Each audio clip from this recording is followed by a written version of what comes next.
Here we go with another episode, Dragway Memories, starting off strong. Beatty and Woods making short work of the unknown 67 Chevelle back into the Vanny Brothers G-modified production 4-speed machine up against the EP11's Corvette. Here we go, Siegfried and Bly, 4-banger hanger. Cool guys, cool cars. They've had several different versions. Up next, well, that was gone in a moment. Brian and Heather Smith. So the Smith brothers no longer. They've got the car tubbed now. Jim Audi, double B altered. Larry Dobbs in the B dragster, 4-speed shift between his legs. Dobbs takes it. That's very unusual for Audi to lose one. Cloak in the old Golden Commandos funny car. Boy, going pretty fast here. Rudy Held's Gold Gambler, AJ Dittner at the switch. Couple more. That's I think that's Bob Mountjoy in the dragster. Paul Tilley de-altered. Now 1 year later he's got even more material removed from the car. All the windows except the front taken out. Still doesn't get it.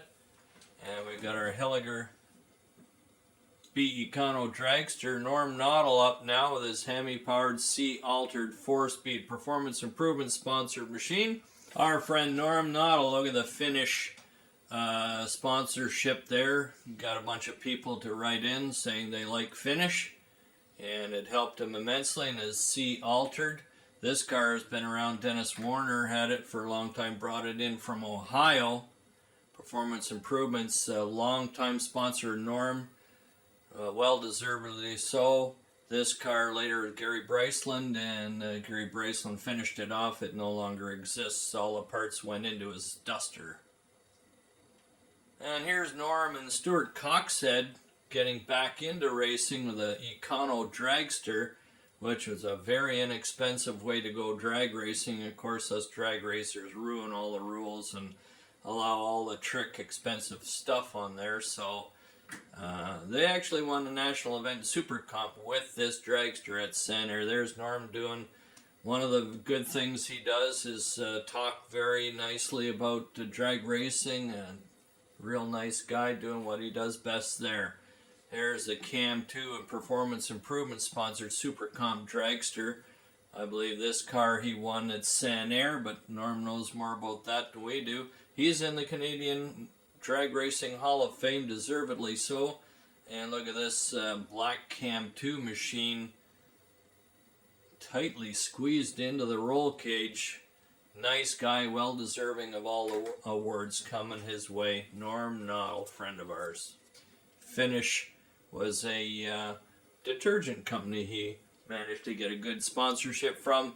And these guys must have raced each other an awful lot. John and Maureen Fenn, 70, converted to 71 CUDA up against Bill Morrison in his 67. Don't know much about this red striped white Camaro. We do know about Fedden though, Super I automatic 295 350, and this later becomes one of the Stormalong cars, speed trends right now. That's Mr. Doug Warren's, and we think that might be Bill McDonald in that Mopar. Brown and Merrill in the record-holding Super F automatic car out of Rochester up against the Groovy Grubworm. It's time for funny cars here at Dragway Park. That would get us all running to the stands. Oh, Jim Wimett, all out of shape. Thank God there was no guardrail there. He's over into the boonies there a bit. And the Setzer machine, he almost lived there. He was like our house funny car, it seemed. Al Segrini, quite the ladies' man, I've been told. And he broke, I guess he broke there because it was a single. No, here he comes. Something happened.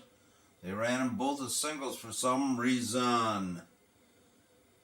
Frantic Ford. That's Dodger Glenn up against Joe Giacono in the Rolling Stoned CUDA, and he smokes them there at the top end. And the King and Marshall machine. Plymouth Satellite. They're out of Rhode Island, I believe. And they're on a single there. A little short Satellite. Back end on that.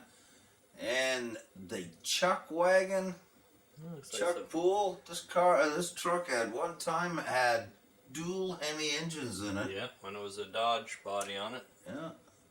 And then he went to the Volkswagen style cab, and looks like he's done a little bit of bouncing around there. The paint's taken some abrasions.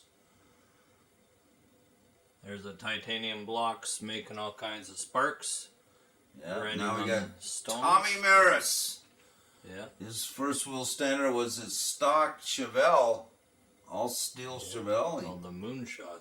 The Moonshot. And the Beatty and Woods ex-Motown Missile chasing after Jim Lindsay in the Peppermill and sneaks by him. Big Man Vince. I'm very honored to win the Big Man Award a few years ago in memory of Vince Fanning. And Splate and Blanchard against this mystery 67 Chevelle. John Oldfield. There you go, Beautiful. Jason. That's for you. That's for you, Jason. Up next, this Corvette taking on, we don't know who that deuce is over there. It just came and went Just too in a fast. moment, yeah. Nice looking Camaro taking on Bogus Bob. He wasn't bogus then, though. He was just R.W. Elliott. And the Gold Gambler. This car's made a gazillion laps down. A quarter mile at all the racetracks in southern Ontario. Yeah. Bob Marsherson out of Rochester. Many, many incarnations of that Opel. Raced the wheels off it all up and down the East Coast. Cloak, of course, and the ex-Golden Commando cars. That car no longer exists. Don Cloak, and this is one of the first one that has his name on it. I don't know if the letter misspelled it on purpose, but Cloak with an E and Osborne with an E. I don't know if that was intentional or not. A stock automatic car. I believe this car, one that John Petrie had, these guys are closely associated, still exists today. This one here definitely exists. This is the Thunder 2 car, and it's restored and recently sold for big bucks. Cloak and Coates, Gord Coates, owned Jackson's performance centers and Chrysler dealerships in Barrie. That is the ex-John Petrie car. Like I say, these guys were associated. You never got a chance to buy these things. Usually the one would sell to the other. That car later rolled and doesn't exist. This one here was a 1970 promoter special Hemi orange heavily loaded machine, converted to 71, and it exists in Quebec. There you go, another with a racing the Soul Hugger 1971, 72 at the very latest. I believe this is 71. Super E automatic, one class down from a hardtop. Now this car is the no longer exists. We got pictures of it crashing.